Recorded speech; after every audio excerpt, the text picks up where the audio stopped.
Hello cricket ప్రేమికులారా, చాలా రోజులుగా వస్తున్న రూమర్స్ ఈ రోజు నిజమయ్యాయి. అఫీషియల్గా జైషా గారు ఐసీసీ చైర్మన్గా ఎలక్ట్ అయ్యారు. And he is the youngest ICC chairman, అది కూడా యునానిమస్గా.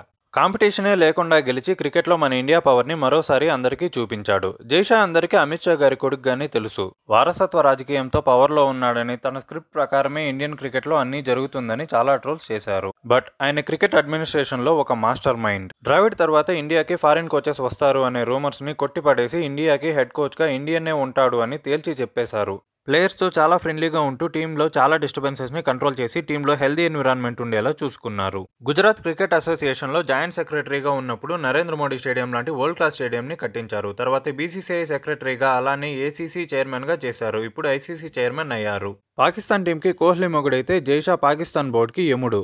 ఏసీసీ చైర్మన్గా ఏషియా కప్ని న్యూట్రల్ వెన్యూకి మార్చినట్టు ఇప్పుడు ఛాంపియన్స్ ట్రోఫీని మార్చేస్తారు.